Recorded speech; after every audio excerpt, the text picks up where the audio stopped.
Welcome everyone. Today we have our another new episode, and we will discuss on cybersecurity for artificial intelligence. We have our world famous speakers, Mr. Thomas, Mr. Jiri, Mr. Rob Enderly, and Mr. David Smith.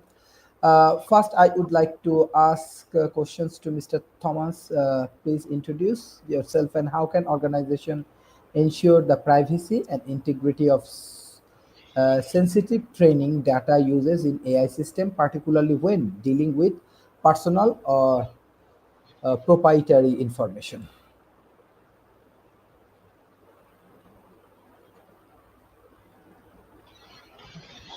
I have to answer for this question. Yes, Mr. Thomas. Yeah. Introduce yourself, Thomas. Introduce yourself, please.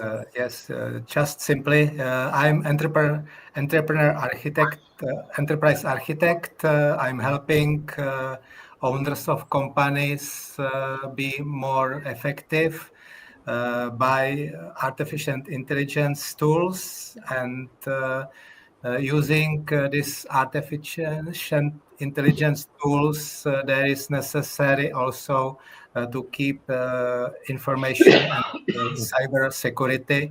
So I'm helping them to prepare a whole solution to keep their security and also automatize their company processes to be more effective. I'm doing this job about 20 years. Thank you. Thank you. We have our new speakers. Mr. Broad, can you please introduce yourself? And our next question for you. What are adversarials attack in AI model, and how can they be detect or mitigate before they compromise system performance or safety? Mr. Broad. Oh, okay. My name's Brad Zahner. I'm retired. I was in business 30 years, and I taught for 27 years, and I was director of the master's degree in science and technology commercialization program at University of Texas, and I'm an IC squared or a Tando fellow. So, I'm curious about AI because all four of my kids work in tech, and two are working in developing AI systems now. Both my daughters work in AI, and I'm interested in the ethical issues surrounded it, because most AI systems are trained by what? Men. So is there a feminine side that's not included? I don't know. I'm just trying to learn more. Mm-hmm, mm-hmm. Thank you. Thank you for your response, Professor, and thank you for joining today's sessions. Mr. Jiri, what you want to discuss about this question? Yes, hello everybody. My name is Jiří Borč. I am a human, and I would like to discuss today the Czech Republic, where I am from, also Thomas from. I would like to tell you briefly the situation which is in the Czech Republic concerning cybersecurity and AI. So I would like to be speaking about this today briefly in my presentation. So thank you very much, and I hand over back to you, Sharif. Thank you. Mr. Rob Enderly, what you want to respond about this question? Rob, you're muted.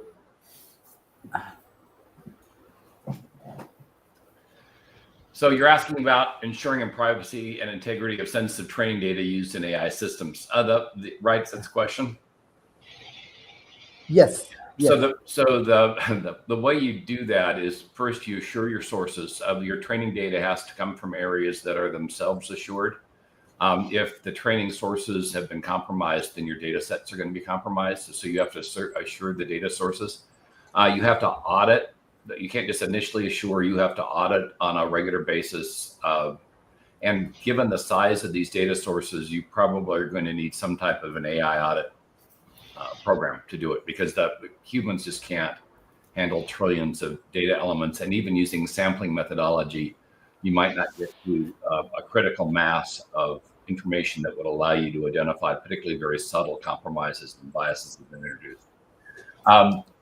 Then I would also suggest you have a monitoring system of some type that looks at behavior. You understand and you've set the guardrails around the AI so you know what it's supposed to do, and for the most part, how it's supposed to do it.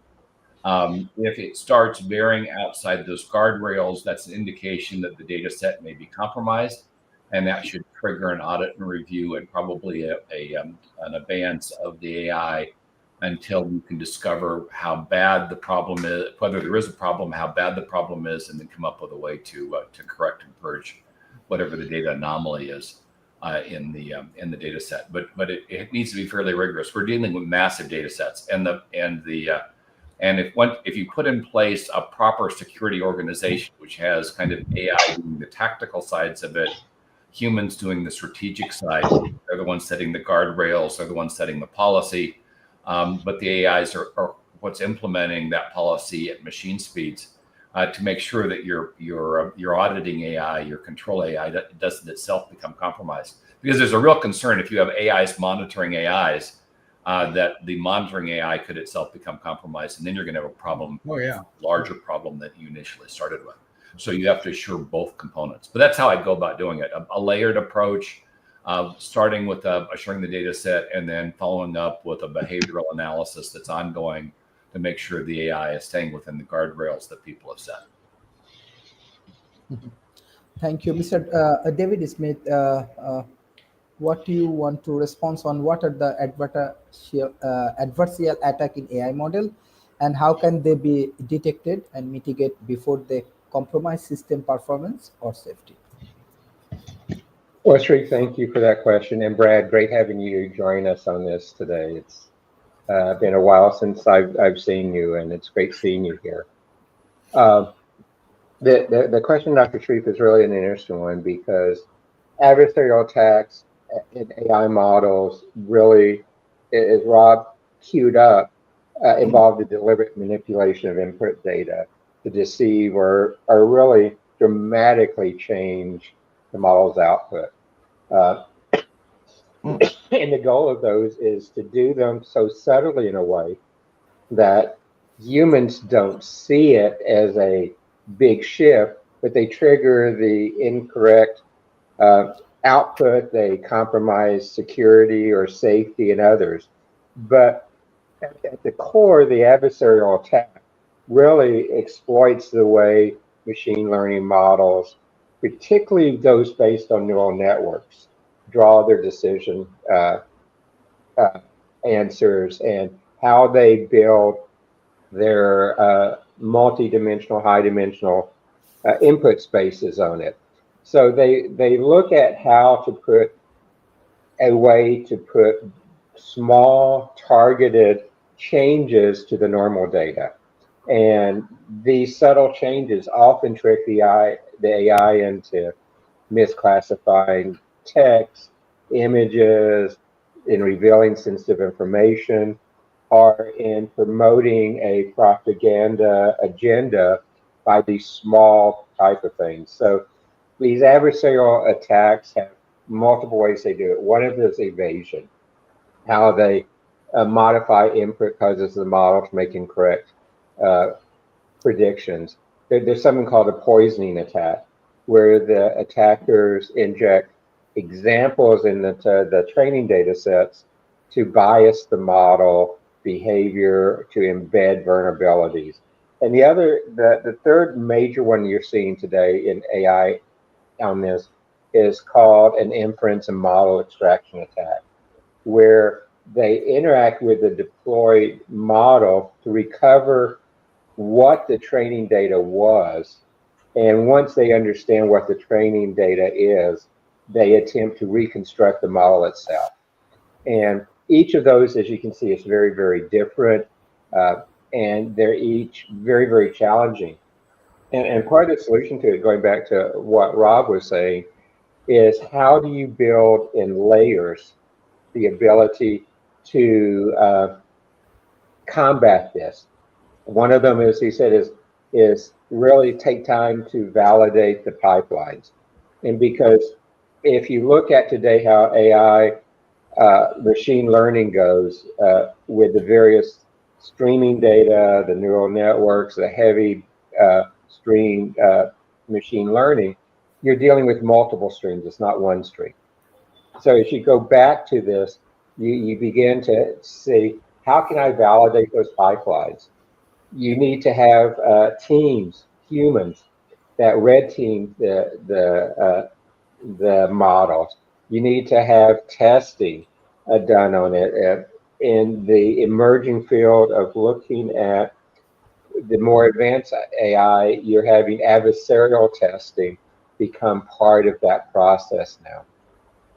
One of the keys I've seen is that we've looked at this over actually the decades, both in the commercial space and in the intelligence space, is you have to set matrix in place with this. And what they do is when you see unexplainable and particularly sudden shifts in the model's outputs or what is happening internally in the model, it needs to provide early warnings. So this monitoring against these metrics are extremely important, and is often the things that let you then go use the human teaming to go in and deal with it. And this needs to be continuous. It's not just something you do now and then, kind of like what we see with some of the other security protocols. And then the last one that I really want to throw on the table with you, Dr. Shreve, is there's a new approach called hybrid detection models.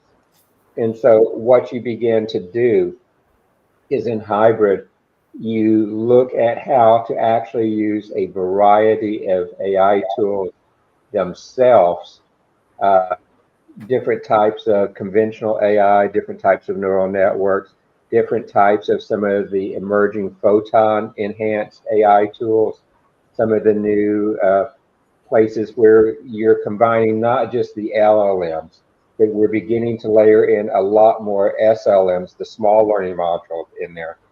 And this hybrid approach of going in and trying to protect the systems, validate the systems, mitigate what they can do. This emerging hybrid approach of using both people and a multitude of AI tools and AI learning modules are, I believe, the approach that we're going to see be most effective in the near term. So thank you, Dr. Shreve. Thank you. Professor Brad, as you are in academia, so what's your advice, especially for cybersecurity education, or how the emerging economies, universities can collaborate with your university, or they can improve their curriculums for cybersecurity for AI? I don't have a lot of advice. I'm at the age where I no longer give advice because it will be wrong. But I think the best thing universities can do is get together and have conversations and cooperate, and sort out issues one by one. This is a really complex emerging area. We don't know about it, and I'm fascinated by it because I'm interested in leadership. And leadership as a formal study is about where psychology was in the 1920s. We know some stuff, we know it when we see it, but we don't understand how it works at a deep level. And one of my fantasies is, could AI help us do a deep dive into leadership and figure out what works and what doesn't work and quantify it? So, and the other issue with leadership is there's so much literature that's been written through the ages. You take Shakespeare, a lot of his stuff, Julius Caesar, I mean, all the classics. How can we better understand the wisdom of those for the ages? But I'm a novice, and I will admit it. I'm just trying to understand the parameters now. So, but I can't give any advice. Mm-hmm. Ask me in 2 years, maybe I will, but not now. Yeah, Thank you. Mr. Thomas, do you have any advice for industry academic relationship for this cybersecurity and AI-based educations? Yes, I fully understand all what was before speak, and I would like to add that I'm implementing a lot of AI tools to manufacturing company here in Czech Republic, and what is most important seems to is trust. Yeah, that people first have to trust that the intelligence, artificial intelligence, that they will have still in their hands, and that artificial intelligence tools will be not cyber security hole and issue to lost all data and to have some security attacks inside. So I'm implementing first architecture. The architecture is based on 8 layers, and by these 8 layers helps us to keep the security and artificial intelligence tools, let's say, organized. I try to share with you some the table. Yeah, the table is fortunately in Czech, but just for your imagine, I will try to share with you what is my approach. My approach is to split each company to 8 layers. Do you see my table? Yeah. Yes. Yes. Yes. So I've fortunately, this is on Czech Republic, but I'm ready to translate it. First, you have to have all physical equipment as gate for input all the data inside company network. There is data network layer. So by this equipments through the data layer, you storing data in some databases, and the data are using to via application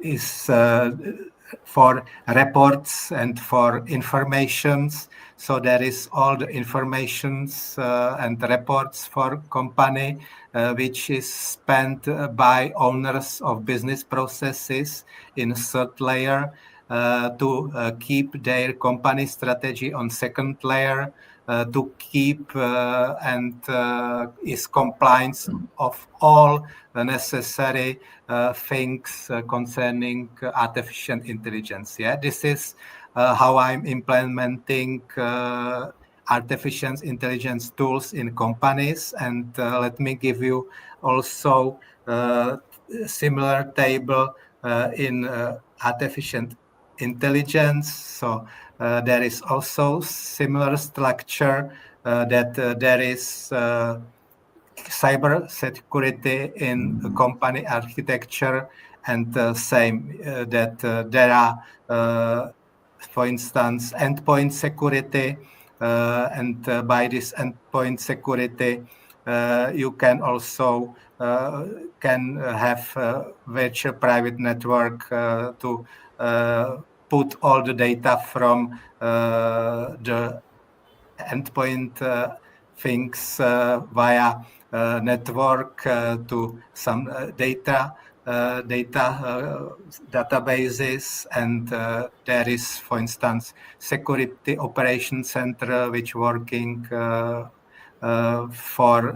24/7 and keep IT service management systems for security of informations.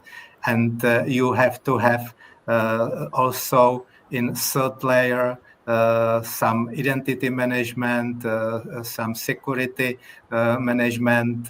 You can on a second layer to keep all this ISO, for instance, certification, zero trust architecture, to keep each legislative things as NIS2, cybersecurity, NUKIP, which is in Czech Republic office to coordinate all these things via security cybers. So just only you to show you that there are some structure which can be used to implement to companies cybersecurity as well as tools for artificial intelligence. Sorry for my English is not so good, but just to have idea for one of approach how to do it.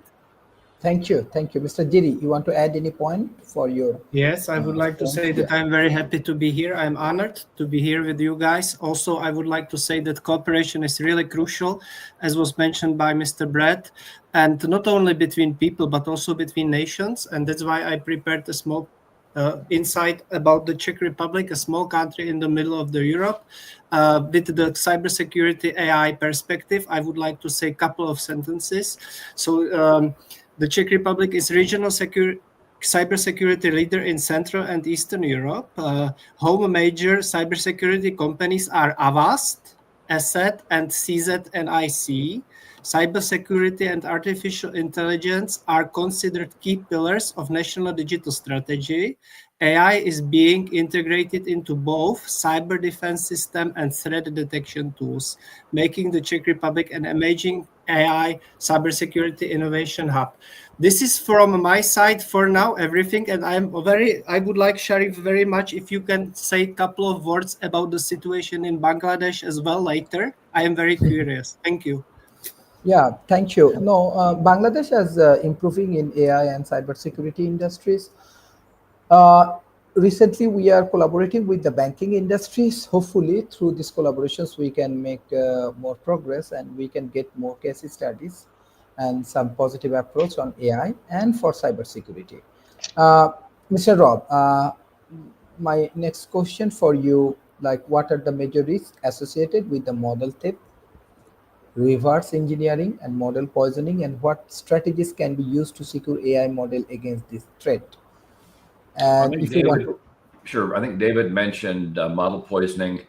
I don't think we really talked much about model theft, and then the the last thing is with regard to strategies. So first, starting out with model theft, the big problem with model theft, unlike stealing an employee or an application that's going to be used external to the company, once the model is stolen, if it's implemented inside a firm, unless somebody either tracked the theft or a whistleblower inside the acquiring firm blows the whistle, it's very difficult to describe. It's like any piece of code.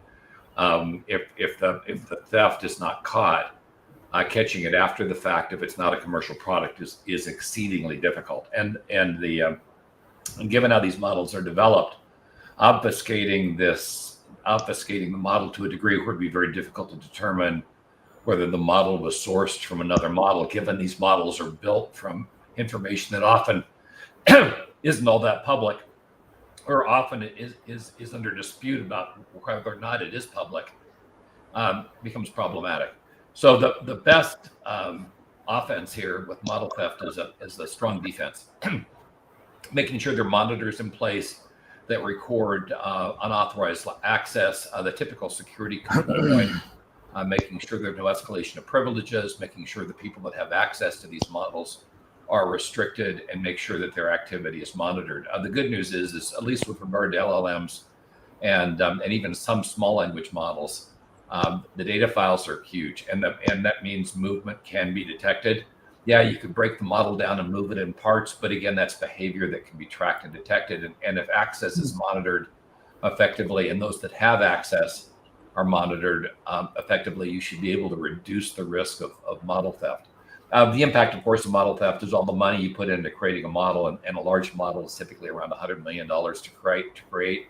That goes to whoever acquired the model for a lot less. And certainly you could see a huge potential to, bribe employees or embrace a disgruntled employee and use them to access these files. I would expect, given the risks involved, the company I was a competitive. Excuse me. I was not only an auditor, but I was an auditor that was focused on theft, and I was a competitive analyst as well, which was kind of focused on how you can acquire information legally, and we're trained in specifically how to do it illegally, with the idea that we'll never do it. That's a set of tasks that you're trained in, but you're trained in them so you don't do them.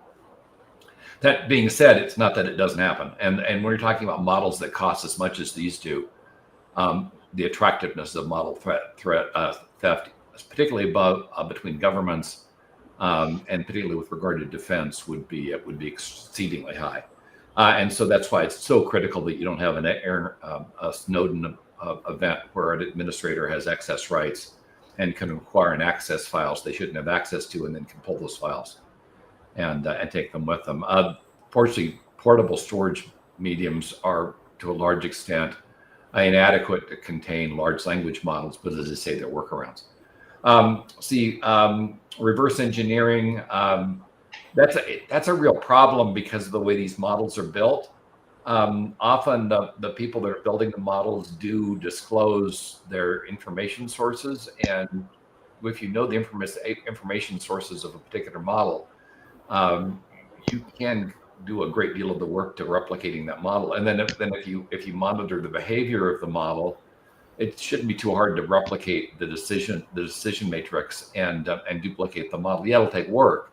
Again, using my competitive analysis background, it's called the clean room approach, where you simply look at the behavior of a particular application, and then you replicate that behavior with something else. And so you're not really accessing the code. You're just watching how the model functions and then replicating the model. And today you can use other AI tools to create the duplicate model. So the weeks, months, sometimes years it might take to create a good replica, which wouldn't make sense given how fast models are replicating. I mean, you need to make model theft worthwhile, or model duplication worthwhile, you'd have to do it quick, because otherwise by the time you get it done, it's obsolete anyway, and so who cares? So it'd have to be fast. And so if you're going to replicate, you clean room it, you create an AI that could analyze models, and then you use that AI to generate the replica. And I believe that could be done relatively easily. Granted, the AI you're creating would require a significant investment, but certainly an investment that wouldn't be outside the realm of foreign governments. So that's a real problem. Model poisoning, I think David mentioned that adequately. I won't elaborate, other than to say that there was a company out of Israel called Pure Instinct that did behavioral-based AIs that could be used to implement what David said, where you monitor the behavior of the model and look for it to exceed those guidelines, and then that triggers a review. The Instinct AI does that to a very granular level, and so given the fact we're dealing with models that can make hundreds of thousands of decisions a minute, if not a second, you really do need AI monitoring. Otherwise, by the time you trigger and react, the damage will be done. And so it's AI against AI here. And remember the hierarchy: people above, AI below. You don't want the AI in the strategic position. And that's it. Thank you, Mr. David Smith. My next question for you: in what ways can AI enhance traditional cybersecurity system to predict, detect, and respond to evolving cyber threat in real time? Well, thank you, Dr. Sharif. These questions are great because they build one upon the other, and some of the elements which I said, Rob and others had said earlier, totally get in here. So as you look at how AI is really transforming traditional cybersecurity, into a predictive and really autonomous system, as we're seeing automation and autonomy going everywhere across the uh, business ecosystems today. It's no surprise that it's being uh, applied to countering threats against us at machine speeds. And even though these models are large and things, that it's there. And there's, this year we're seeing that the advances in predictive analytics, in generative AI, and the continuous learning models that have made it a much more of a reality and less of a science experiment, which it was a year or two ago.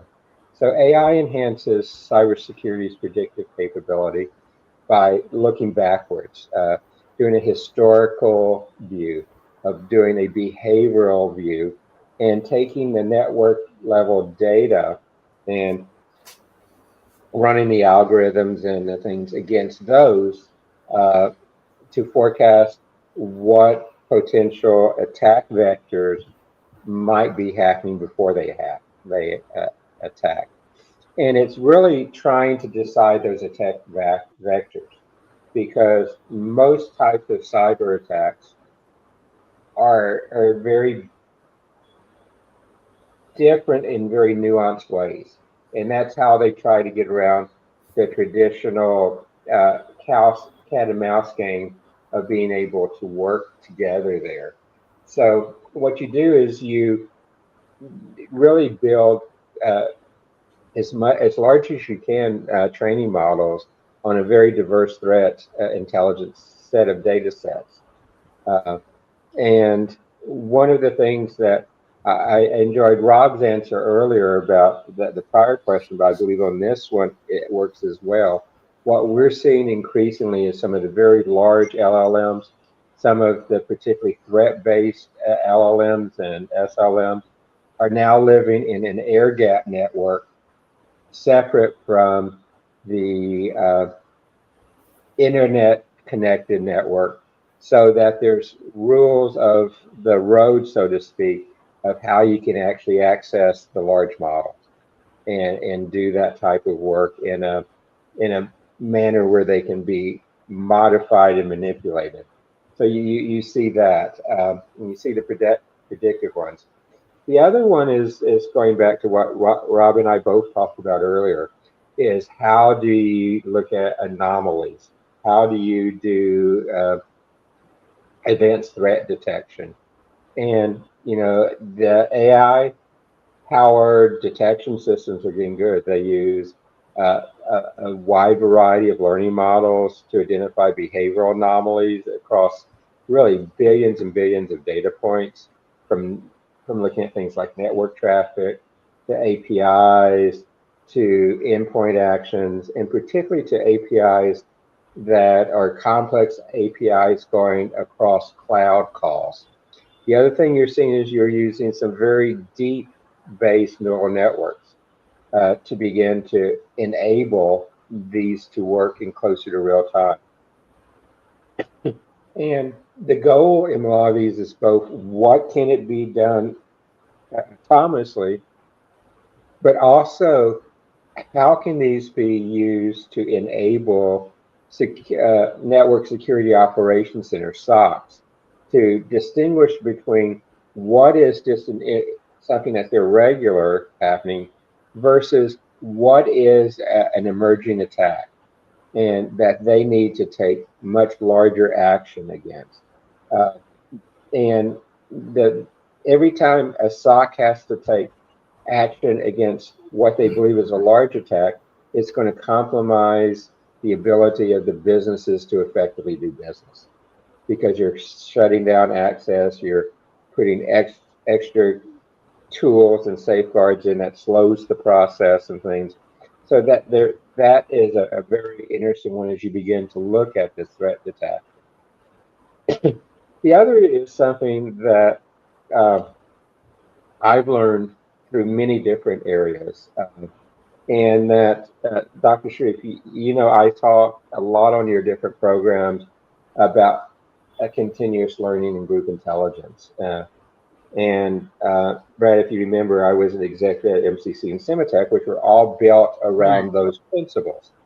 And that is what you need to apply as you're looking at, because unlike static rule-based defense, static rule-based business operations, things where you're seeing AI applied to solve problems, which, algorithm,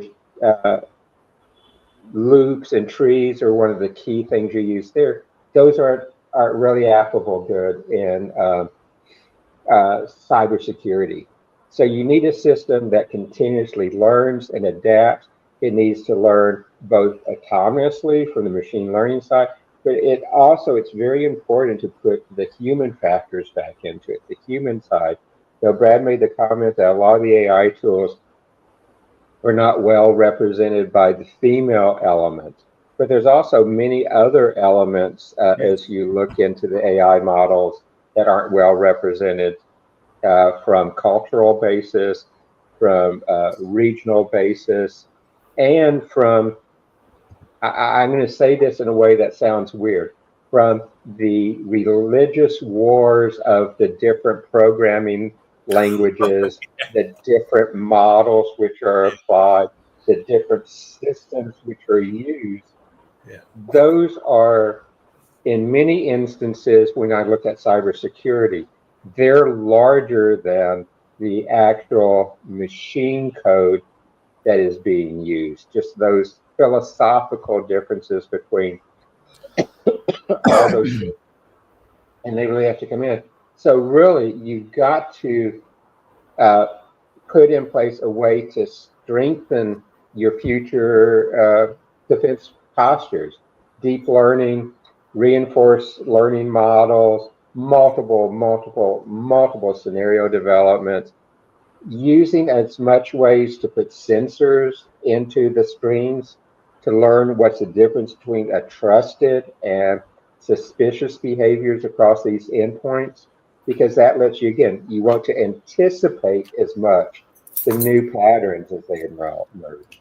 And the earlier you can get that early warning radar of that new pattern, that's going to help you be effective, particularly in protecting you in the cloud, particularly when protecting you with Internet of Things infrastructure, of automation in automobiles and factories and other places. That's why you haven't seen a lot of this applied into the air traffic control mechanism yet, because the patterns are moving too fast right now, and it's too fragmented for real-time coordination there.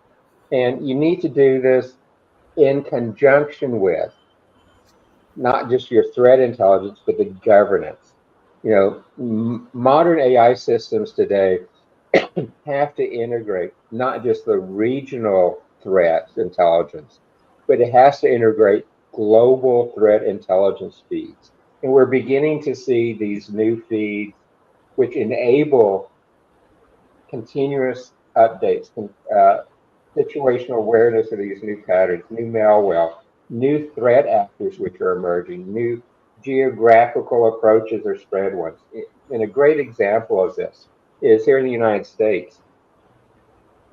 Our national NIST, National Institute of Standards and Technology, have established an AI risk management framework, which is actually a pretty good model that looks at how to do this. And part of the NIST model is they have what they call a shadow AI system that operates out of sanctioned IT controls.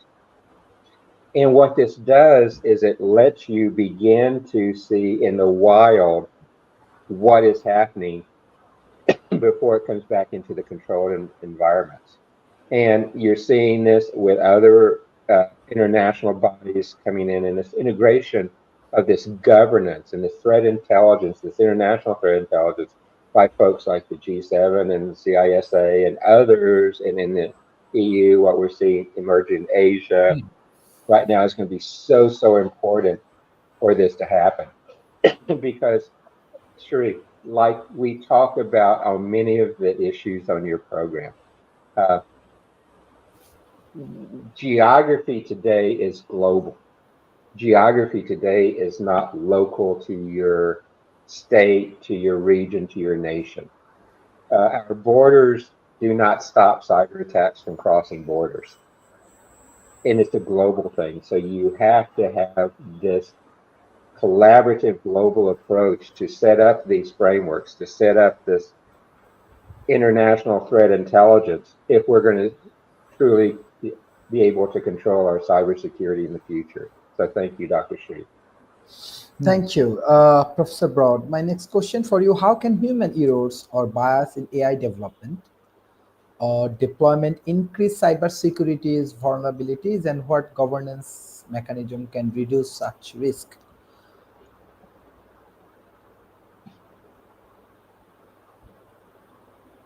I'm not certain I understand. Okay, in that situation, if you want to share your view about leadership, as you are expert of leadership, that will be valuable for our audience because, the example, in different emerging economy, they are transforming with leadership challenge. So, what's your thought? Yeah, where I'm at is I think we have to understand leadership at a much deeper level, and how it works and how it doesn't work. I just finished writing a manuscript that I've got to polish on some of these issues, but the ultimate question in my mind is, what will the world look like in 15 or 20 years? What kind of leaders will be needed, and what is effective leadership? I mean, I'll come out and say it. In the U.S., we have ineffective leadership under Trump right now. It's a disaster. But what will happen? And one of the things I'm always fascinated by, David, is his ability to peer into the future and come up with different points of view. And think about some of the, okay, everybody's on AI today. Everybody's on it. Will that stand the test of time? Remember, we're all about the same age. The Japanese total quality management. Where's that now? That's just kind of baked into almost every system. Is AI another fad du jour? I don't know. I mean, I have more questions than I have answers, and I'm certain my answers will be wrong. But I'm fascinated by the human progress. What's important, what's not? Dave, what do you think? I mean, you take on difficult questions that I wouldn't dare tackle. But is AI a fad, or will it just eventually find its own level? Like most new technologies, the path is everybody's excited. It's wonderful. It's going to save the world. Okay, and then the disappointments arrive, and people turn away. But over the next 5 or 10 or 15 years, they find applications that truly work, and then it comes back. So those are questions I have in my mind, and I think Dave has a lot of insights. I always trust his judgment. I don't always agree with you, Dave, but that's fine. If we all agreed, we wouldn't be doing the right things. Shree, let me give a quick answer on that. Brad, I was honored a few weeks ago to be asked to be a keynote speaker in a session during the General Assembly of the United Nations. And the session I was one of the keynote speakers in was called AI and Humanity. Wow. And a fantastic group of speakers in there, from the grandmother of Silicon Valley to Trudeau's ex-wife, who's brilliant, to other folks like that as well. And AI is going to be here. And I say it differently. I think AI that's using good data is always going to be here. Because if you don't have good data, AI doesn't work. And as long as we can keep the data in a way, because I believe the next thing after data and AI is going to be speed of innovation. And if we're going to get to speed of innovation, you've got to use AI tools. You've got to use autonomous systems. You're going to use robotics to get to speed of innovation. And you're going to use this vast network of sensors that give us a non-human way to grow our data. Today, if I look on the internet, over 70% of the data on the internet is generated by non-humans. And that's going to continue to go up. So, Brad, that to me is part of the answer, is we can do those things to get that data in a way where we can trust the data. Because data becomes information, information becomes knowledge, knowledge becomes wisdom, hopefully. And then when you have that, you get action. But you have to go through that curve. And all of those are equally important as you do this. And that's why today, like the number of AI companies, I believe 85% of the AI companies that are there today will fail because they don't understand that progress. And that's my quick answer. So sorry for going down that way, Sharif, but I can tell you, coming out of that session where I was one of the keynotes at the UN, I heard that theme in different ways of saying it dozens of times during those sessions. Thank you. Mr. Thomas, are you there?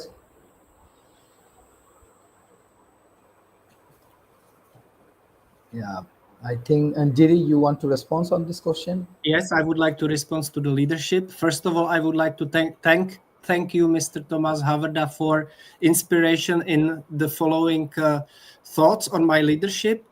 I would like to say that the leadership has some, for me, very important aspects, like, for example, that leader never rushes things. And this is interesting for combination of leadership and AI. This is very interesting concept for me. I would like to get deeper into it, and I would like to get to read more about breadth principles as well.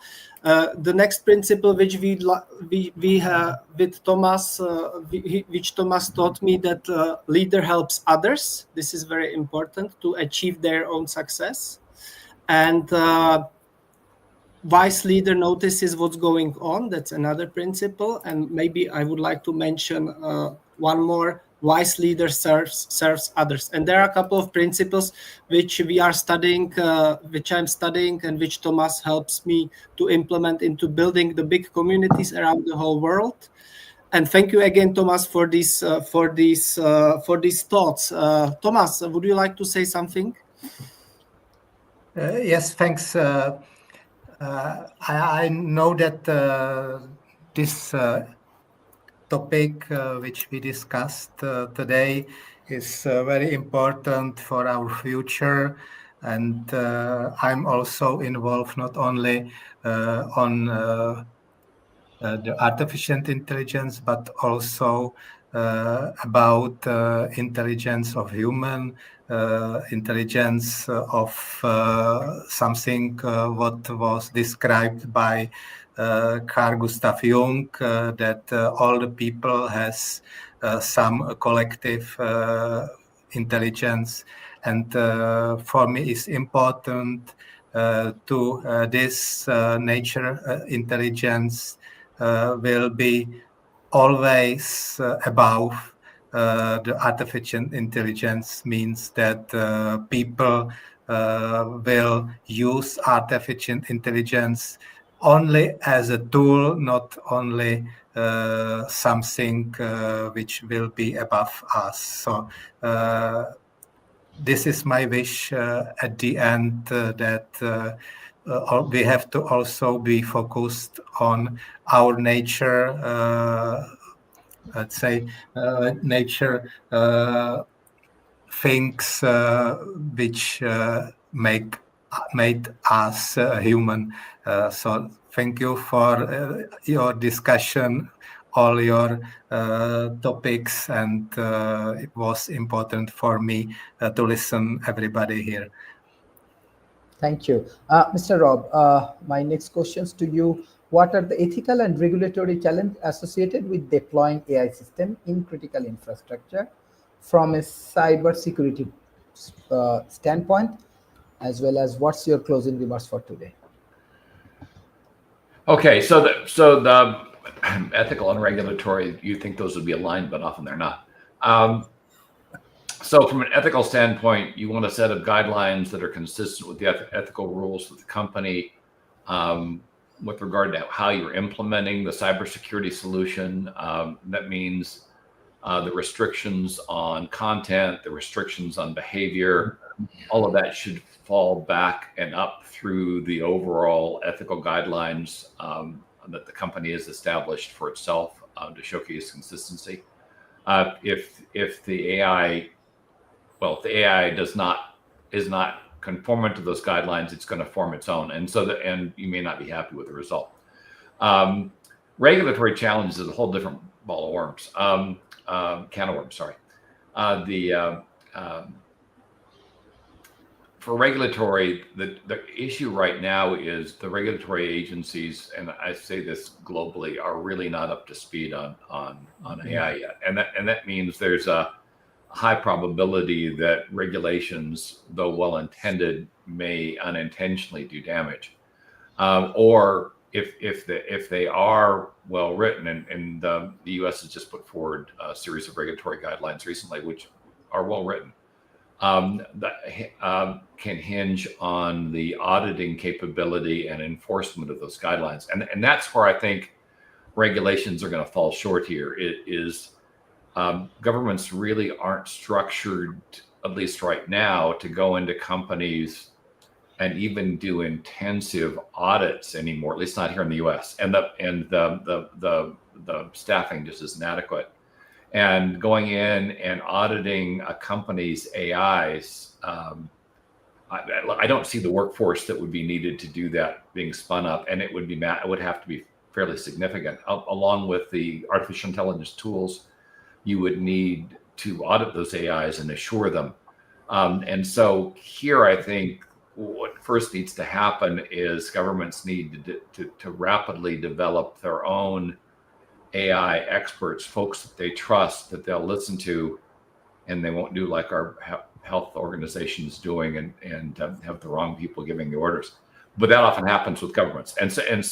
So here, the AI enforcement needs to be built from the ground up, and you create the expertise first, then you put in place the regulations that the experts know that they can enforce, and that way the outcome will be positive. If you do it ass backwards, which is typically the way this is done, regulations first, staffing second, the competency, the regulations will either exceed the capabilities of the organization structured to implement them, or they'll be misaligned and either non-functional or do damage to your AI industry. And there's a lot of concern right now on both sides, at least here in the U.S. Concerns that the AI isn't regulated enough, and concerns that it's going to be misregulated. I think Peter Thiel calls that misregulation side satanic by nature.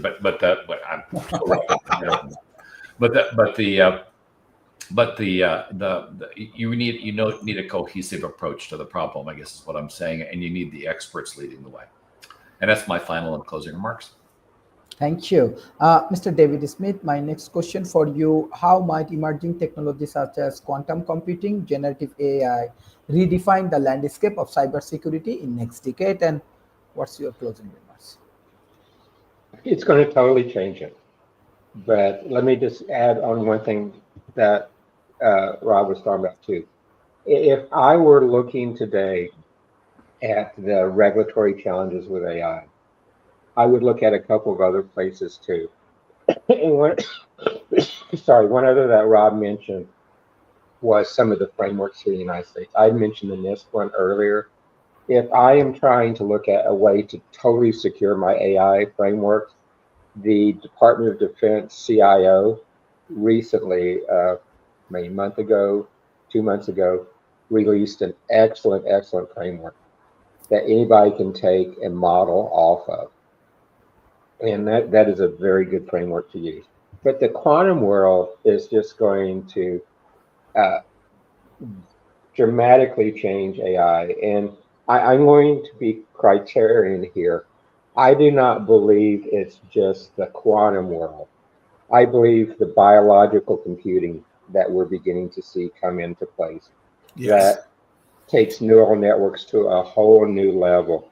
I believe we're seeing more and more dramatic advances in photon computing that is going to take here. And we're beginning to see the growth of hybrid chips that are quantum effects, neural networks, photon computing, all combined in the same die, and using morphological approaches to go between those. I believe that is going to revolutionize this as much as what we're seeing with the quantum computing. The quantum computing really is going to change how we secure everything. You know, the RSA 2048 and the ECC, which are two of the big crypto standards, uh, they're going to be obsolete in the next probably 3 years or so as you get there. But malicious actors with quantum capabilities are going to target communications, financial data, health records, critical infrastructure in a big way. And what we're seeing today is something that all your listeners need to be aware of, Dr. Shree, is there is a term called harvest now, decrypt later. And this type of attack is already underway, where adversaries are going out and capturing large data sets that are encrypted that they cannot use traditional computational approaches today and crack in any meaningful way. So they're taking those, they're putting them to the side, and they plan to harvest that data when they get more advanced quantum computing capabilities to be able to go and encrypt them at a later time. So harvest now and really decrypt later is there. And the other side of it is there is a tremendous amount of money going into both governments, large corporation intelligence agencies are investing in post-quantum cryptography, which are quantum resistant algorithms that are designed to withstand quantum attacks. NIST here in the United States, I mentioned earlier, has already tried to put something out to standardize that. And the role of AIs, and particularly multimodal AI, is really changing with this new way, with its both its offensive, its defensive capabilities. So it's we are actually in a arms race. Instead of nuclear bombs and submarines and ships, we're in an arm race around artificial intelligence. I mean, some of the AI I see coming out of China is mind-boggling. And we've got to understand how to play with that. You know, are we going to have an AI arms race where it's for the public good? Are we going to have it as an AI arms race where it's proprietary and protected in an adversarial view and not shared? Or is it going to be an AI arms race that we all contribute to on a global scale and can all advance by it? I think, Dr. Sharif, that's the challenge of what you've seen with today's program is what is that future going to be and what is the preferred future? And what can we do to help push towards our preferred futures versus the alternatives? So Dr. Sharif, thank you for letting me be part of this. Thank you, Professor Broad. What's your closing remarks for today?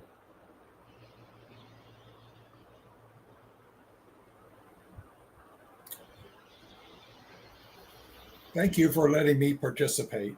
I appreciate it. I'm learning a lot. You gentlemen have provoked a lot of thoughts, and I'm still trying to connect them. Thank you. Thank you. Mr. Giri, what's your closing remarks for today? Sorry. I would like to invite you guys to my country, to the Czech Republic, for lunch. This is my personal invitation to you all, and I would like to be happy to meet you in person in my country. So thank you very much. Bye-bye. Thank you. Thank you, everyone. Thank you, everyone, for joining today's session. Definitely, we accept your invitation, Mr. Jiri. We're going to visit with all of our fellow. Maybe you can organize a conference, a talent economy conference, so we can invite all of our friends in Czech Republic. We can have a dinner or lunch with you. So thank you, everyone. Thank you, Mr. Rob, Mr. David Smith, Mr. Jiris, and Professor Broad for your continuous support for World Talent Economic Forums. And I request all of our audience, please share our content as much as possible with the government agency, corporation, and academia. Thank you. Bye-bye and take care. Okay.